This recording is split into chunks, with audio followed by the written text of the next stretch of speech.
एहतसाब अदालत जाली बैंक अकाउंट केस और तोशाखाना केस में अहम पेशरफ्त हुई है। एहतसाब अदालत नंबर 3 ने साबिक सदर आसिफ अली जरदारी को जाली बैंक अकाउंट केस में तलब कर लिया है। एहतसाब अदालत ने तोशाखाना केस में आसिफ जरदारी और यूसुफ रजा गिलानी को भी तलब कर लिया। साबिक सदर आसिफ जरदारी और यूसुफ रजा गिलानी को 24 अक्टूबर के लिए नोटिस जारी कर दिए गए। अदालत का आसिफ अली जरदारी और यूसुफ रजा गिलानी को जाती हैसियत में अदालत पेश होने की हिदायत की गई है। एहतसाब अदालत जाली बैंक अकाउंट्स केस और तोशाखाना केस में अहम पेशरफ्त। एहतसाब अदालत नंबर 3 ने साबिक सदर आसिफ जरदारी को जाली बैंक अकाउंट्स केस में तलब कर लिया है। एहतसाब अदालत ने तोशाखाना केस में आसिफ जरदारी और यूसुफ रजा गिलानी को भी तलब कर लिया।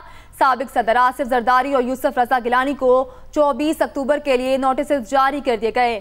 अदालत का आसिफ अली जरदारी और यूसुफ रजा गिलानी को जाती हैसियत में अदालत पेश होने की हिदायत की गई है। एहतसाब अदालत जाली बैंक अकाउंट केस और तोशाखाना केस में अहम पेशरफ्त। एहतसाब अदालत नंबर 3 ने साबिक सदर आसिफ जरदारी को जाली बैंक अकाउंट्स केस में तलब कर लिया। एहतसाब अदालत ने तोशाखाना केस में आसिफ जरदारी और यूसुफ रजा गिलानी को भी तलब कर लिया। साबिक सदर आसिफ जरदारी और यूसुफ रजा गिलानी को 24 अक्टूबर के लिए नोटिस जारी कर दिए गए। एहतसाब अदालत में जाली बैंक अकाउंट केस और तोशाखाना केस में अहम पेशरफ्त हुई है। एहतसाब अदालत नंबर 3 ने साबिक सदर आसिफ अली जरदारी को जाली बैंक अकाउंट केस में तलब कर लिया है। इसी पर बात करते हैं फयाज महमूद से। जी फयाज, बताइएगा कब तक तलब किया गया है, मजीद क्या कार्रवाई हुई? जी देखिए, जाली बैंक अकाउंट केस में एहतसाब अदालत ने साबिक सदर आसिफ अली जरदारी, उसके अलावा साबिक वज़ीर-ए-आज़म यूसुफ रजा गिलानी को समन जारी कर दिए हैं और उनको अदालत ने तलब कर लिया है। अदालत ने 24 अक्टूबर के लिए नोटिस जारी किए हैं। अदालत ने आसिफ अली जरदारी और यूसुफ रजा गिलानी को ज़ाती हैसियत में अदालत में पेश होने की हिदायत की है। एहतसाब अदालत नंबर 3 ने ये नोटिस जारी किए गए हैं और जाली बैंक अकाउंट केस में ये तोशाखाना की गाड़ियों का केस है, जिसमें साबिक वज़ीर-ए-आज़म नवाज शरीफ भी मुल्जिम हैं, लेकिन अदालत ने उनको पहले ही इश्तिहारी करार देकर उनका जो केस है उसको दाखिले दफ्तर कर रखा है। तो इसलिए अभी साबिक सदर आसिफ अली जरदारी, यूसुफ रजा गिलानी और जो दीगर शरीक मुल्ज़मान हैं उनको नोटिस जारी करते हुए 24 अक्टूबर को तलबी के अहकाम जारी किए हैं। जी बहुत शुक्रिया फयाज आपका। सुप्रीम कोर्ट में फैजाबाद धरना नजरसानी केस की समाअत जारी। चीफ जस्टिस की सरबराही में 3 रुकनी बेंच केस की समाअत करा है। अटॉर्नी जनरल का विफाक की तरफ से नजरसानी दरखास्त वापस लेने का बयान।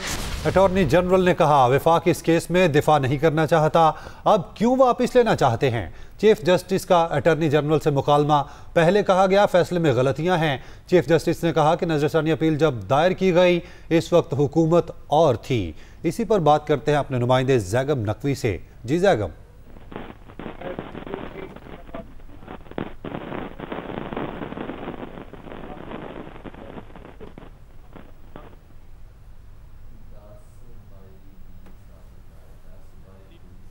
बेंच है जो इस केस की समाअत कर रहा है। अटॉर्नी जनरल समेत पाकिस्तान तहरीक इंसाफ, इलेक्शन कमीशन की जानब से जो उनके वकला हैं, उनके नुमाइंदे हैं, वो अदालत के सामने पेश हुए हैं और उन्होंने दरखास्तें वापस लेने की इस्तदा की है। और इसमें चीफ जस्टिस ऑफ पाकिस्तान की जानब से ये रिमार्क्स दिए गए हैं कि इदारों को तबाह ना करें, अवामी इदारों के बारे में ऐसे ना करें। ये हुक्म नहीं बल्कि दरख्वास्त है। अगर किसी ने कोई बात करनी है तो तहरीरी सूरत में करे। और वकील PTI जो हैं अली जफर, उनकी जानब से ये कहा गया कि PTI भी फैजाबाद धरना केस फैसले के खिलाफ नजरसानी दरख्वास्त जो है वो वापस लेना चाहती है, जिस पर चीफ जस्टिस ऑफ पाकिस्तान की जानब से ये रिमार्क्स दिए गए हैं कि मैं तीसरी मरतबा शरई असूलों के तहत पूछ रहा हूँ, क्या आप वाकई दरख्वास्त वापस लेना चाहते हैं? चीफ जस्टिस ने यह इस्तफसार किया, जिस पर बैरिस्टर अली जफर की जानब से ये कहा गया है कि मैं हदायत की रोशनी में कह रहा हूँ, जिस पर चीफ जस्टिस ने उनसे कहा कि आप अच्छी शोहरत के वकील हैं, हमें आप पर यकीन है। इस पर जो इसके बाद चीफ जस्टिस की जानब से ये कहा गया कि इरफान कादिर साहब को नोटिस कर दिए हैं, कहीं ऐसा ना हो कि इरफान कादिर भी तकरीर कर दें मुझे नहीं सुना गया। क्योंकि इरफान कादिर जो हैं वो MQM की जानब से वकील हैं, वो इसमें उन्होंने दरख्वास्त दायर कर रखी है। और इसके अलावा जो इजाजुल हक हैं उनकी जानब के जो वकील हैं उन्होंने ये कहा है कि हमारा इस धरने से कोई लेना देना नहीं था, जिस पर चीफ जस्टिस की जानब से ये रिमार्क्स दिए गए हैं कि हमने रिपोर्ट की रोशनी में ऑब्जर्वेशन दी थी, जिस पर जो चीफ जस्टिस ने यह भी कहा कि आप तहरीरी तौर पर लिख कर दे दें, आपने फैजाबाद धरने को सपोर्ट नहीं किया है। और जिस पर इजाजुल हक के वकील जो हैं उन्होंने ये कहा कि इजाजुल हक के हवाले से जो ऑब्जर्वेशन दी गई वो दुरुस्त नहीं है, जिस पर चीफ जस्टिस की जानिब से ये इलेक्शन कमीशन ने भी नजरसानी दरखास्त वापस लेने का फैसला कर लिया। पाकिस्तान तहरीक इंसाफ भी पीछे हट गई। आप दरखास्त वापस ले रहे हैं। सहाफी का समाज से पहले पीसीआई वकील से सवाल। नजरसानी दरखास्त की पैरवी नहीं करना चाहते वकील पीटीआई अली जफर का जवाब। पीटीआई ने भी फैसलाबाद धरना फैसले के खिलाफ नजरसानी दरखास्त दायर की थी। आपको अपडेट किया जा रहा है, इलेक्शन कमीशन ने भी नजरसानी दरखास्त वापस लेने का फैसला कर लिया है। निज़ाम इंसाफ से मजाक का सिलसिला बंद होना चाहिए। सुप्रीम कोर्ट में जमीन के मुआवजे पर समाअत। चीफ जस्टिस पाकिस्तान ने रिमार्क्स देते हुए कहा, डाकुओं और रियासत में कोई तो फर्क होना चाहिए। Chief justice additional advocate general Punjab और सरकारी अफसरान पर बरहम। जस्टिस अतहर मिनल्ला ने कहा, अदालत ने 1 साल कबल हुक्म जारी किया था। चीफ जस्टिस पाकिस्तान बोले, हमें और आपको आवाम की जेबों से तनख्वाहें मिलती हैं, हमारी कारकर्दगी सिफर है। जस्टिस अतहर मिनल्ला ने कहा, 1 साल बाद बताया जा रहा है कि मुआवजे की अदायगी का अमल जारी है। निज़ाम इंसाफ से मजाक का सिलसिला बंद होना चाहिए। चीफ जस्टिस पाकिस्तान ने सुप्रीम कोर्ट में सरकारी अफसरान के लिए साहब का लफ्ज इस्तेमाल करने से रोक दिया है। अदालत ने करार दिया, दफातर में सरकारी मुलाजमीन के लिए साहब का लफ्ज हुक्मरानी को जाहिर करता है। अराजी मुआवजा केस की समाअत के दौरान चीफ जस्टिस ने रिमार्क से कहा, लाहौर से कुछ अफसरान को सुप्रीम कोर्ट भेजा गया कि हमें मेंबर साहब ने भेजा है। मेंबर के नाम के साथ साहब का लफ्ज इस्तेमाल करना माइंडसेट को जाहिर करता है। डाकुओं और रियासत में कोई तो फर्क होना चाहिए। चीफ जस्टिस ऑफ पाकिस्तान सरकारी अफसरान पर बरहम। सुप्रीम कोर्ट में जमीन के मुआवजे का केस। चीफ जस्टिस ने रिमार्क्स दिए, हमें और आपको आवाम की जेबों से तनख्वाहें मिलती हैं, मगर हमारी कारकर्दगी सिफर है। निज़ाम इंसाफ से मजाक बंद करें। सुप्रीम कोर्ट ने दूसरे केस में गैर जरूरी मुकदमाबाजी पर वकील को 2 लाख रुपए जुर्माना कर दिया। आपको बता रहे हैं कि डाकुओं और रियासत में कोई तो फर्क होना चाहिए। सिविल एविएशन अथॉरिटी ने एयरलाइन से मुतालिक दर्जाबंदी की फहरिस्त जारी कर दी है। निजी एयरलाइन की परवाजों की बरवक्त रवानगी का तनासुब कौमी एयरलाइन से बहुत बेहतर रहा। मज़ीद क्या तफसीलात जानते हैं तालिब फरीदी से। तालिब बताइएगा। एविएशन अथॉरिटी ने जनवरी से लेकर जून तक की दर्जाबंदी जो है वो फहरिस्त जारी की है, जिसके मुताबिक फ्लाइट जिना ने पहली पोजीशन हासिल की है रवानगी और आमद यानी कि तैयारों की बरवक्त रवानगी में 87.93% जो है वो रिकॉर्ड रहा है, जबकि PIA का 58.24% रहा है। यानी कि पहली 4 पोजीशन जो है वो प्राइवेट एयरलाइन ने हासिल की है और PIA 5वीं पोजीशन पर रहा है, जबकि फ्लाइट जिना जो है उसने पहली पोजीशन हासिल की है, जिसका तनासुब जो है वो तकरीबन 88% रहा है। तो ये दर्जाबंदी 6 मंथ की थी जो सिविल एविएशन ने बाकायदा तौर पर जारी की है और मजीद बेहतरी का भी जो है इक़दाम करने की हिदायत की है कौमी एयरलाइन को, ताकि मुसाफिरों को बर वक्त जो है मंजिल मकसूद तक पहुँचाया जा सके। जी बहुत शुक्रिया तालिब आपका।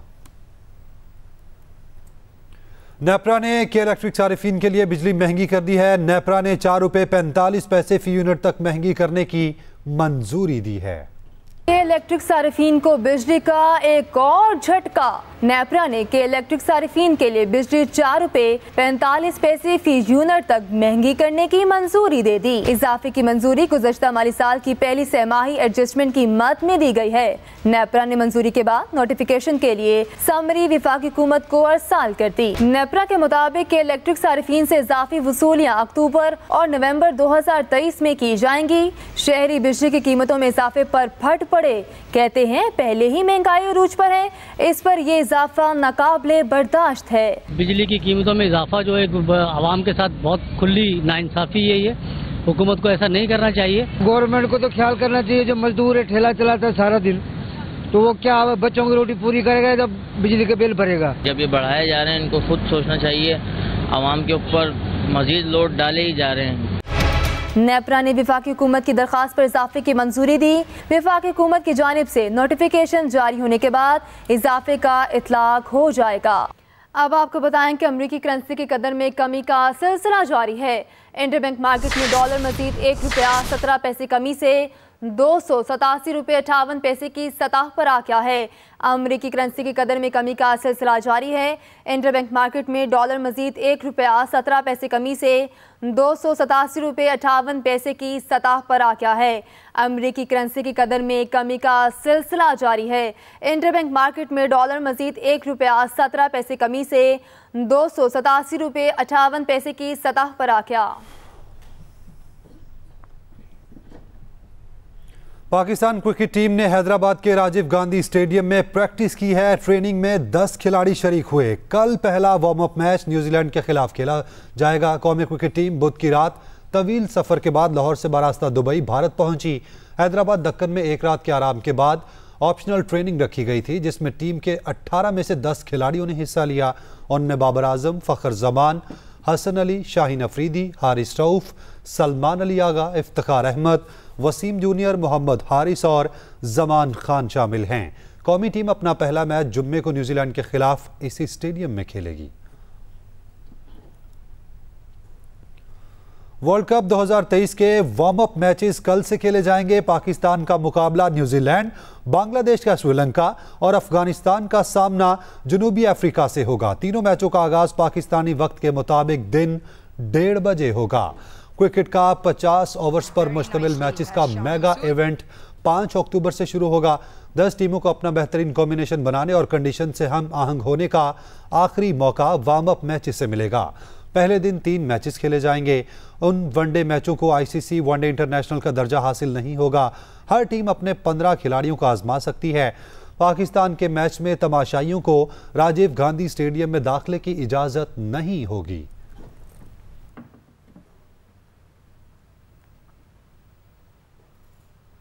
एशियन गेम्स के मुकाबले चीन में जारी हैं। पाकिस्तानी एथलीट अभी तक कोई मेडल अपने नाम नहीं कर सके। जैवलिन थ्रो के मास्टर अरशद नदीम और एथलीट शजर अब्बास भी पहुंच चुके हैं। मजीद जानते हैं चीन के शहर होंगियो में मौजूद है हमारे खुसूसी नुमाइंदे मोहम्मद यूसुफ अंजुम से। जी यूसुफ, बताइएगा पाकिस्तानी एथलीट्स की कारकर्दगी कैसी है और आज किस किस का मुकाबला है? एशियन गेम्स में पाकिस्तानी खिलाड़ियों की परफॉर्मेंस अभी तक काबिल जिक्र नहीं रही, लेकिन एक उम्मीद की किरण यहाँ पर पहुंची, वो अरशद नदीम की सूरत में, जिन्होंने यहाँ पर आने के बाद अपनी ट्रेनिंग का आगाज़ भी कर दिया। और पाकिस्तान के हवाले से अच्छी खबर ये कि अरशद नदीम डायरेक्ट फाइनल तक रसाई पाने में कामयाब हुए, क्योंकि यहाँ पर जो जेवलिन थ्रो के हवाले से ये कवानीन है कि 12 से अगर ज़्यादा यहाँ पर जेवलिन थ्रो इकट्ठी हो तो फिर क्वालिफाइंग राउंड होता है। लेकिन क्योंकि यहाँ पर 12 से ज़्यादा जो जेवलिन थ्रो को मालिक यहाँ पर नहीं पहुँचे, तो इसलिए अब 4 तारीख को यहाँ पर फाइनल ही होगा, जिसमें अरशद नदीम एक बार फिर एक्शन में नजर आएंगे और हमें उम्मीद है कि वो नीरज चोपड़ा को हराकर पाकिस्तान के लिए गोल्ड मेडल भी जीतेंगे।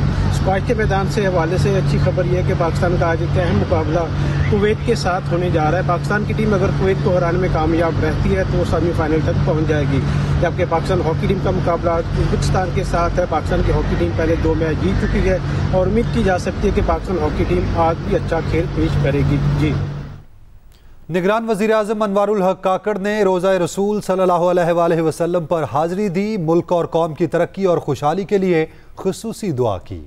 निगरान वज़ीर आज़म अनवारुल हक काकड़ निजी दौरे पर सऊदी अरब में मौजूद हैं। निगरान वज़ीर आज़म अनवारुल हक काकड़ ने रोज़ा रसूल सल्लल्लाहु अलैहि वसल्लम पर हाजिरी दी। निगरान वज़ीर आज़म ने इस मौका पर मुल्क और कौम की तरक्की और खुशहाली के लिए खुसूसी दुआ की। निगरान वज़ीर आज़म मदीना मुनव्वरा पहुंचने पर गवर्नर शहजादा फैसल बिन सलमान ने अमीर मोहम्मद बिन अब्दुल अजीज़ इंटरनेशनल एयरपोर्ट पर निगरान वज़ीर आज़म का खैर मकदम किया। 28 से 30 सितंबर के दौरान पंजाब के मुख्तलिफ अजला में बारिश का इम्कान है। तर्जुमान PDMA के मुताबिक मानसून का आखिरी स्पेल खतरनाक और आंधी और तूफान के साथ शुरू होने का इम्कान है। तर्जुमान PDMA बारिशों के सबब दर्जा हरारत में वाज़े कमी के इम्कानात हैं। आपको बताएं कि 28 से 30 सितंबर के दौरान पंजाब के मुख्तलिफ अजला में बारिश का इम्कान है। तर्जुमान PDMA के मुताबिक मानसून का आखिरी स्पेल खतरनाक आंधी और तूफान के साथ शुरू होने का इम्कान है। निगरान वज़ीर आला सिंध जस्टिस रिटायर्ड मकबूल बाकर का कराची के सर सैयद पुलिस स्टेशन का दौरा किया गया है। तर्जुमान के मुताबिक जस्टिस रिटायर्ड मकबूल बाकर ने मालखाने का मुआयना किया।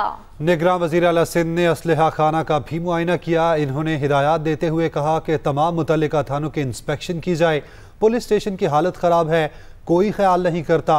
मुझे अच्छे पुलिस स्टेशन बनाकर दें। अहम खबर आपको दें, निगरान वज़ीर आला सिंध जस्टिस रिटायर्ड मकबूल बाकिर का कराची के सर सईद पुलिस स्टेशन का दौरा। इसी के साथ न्यूज स्टूडियो से फिल वक्त इतना ही। मजीद बाखबर रहने के लिए आप विजिट कर सकते हैं हमारी वेबसाइट express.pk। आप हमें ट्विटर और फेसबुक पर भी फॉलो कर सकते हैं। तो देखते रहिए एक्सप्रेस न्यूज और रखिए हर खबर पर नजर।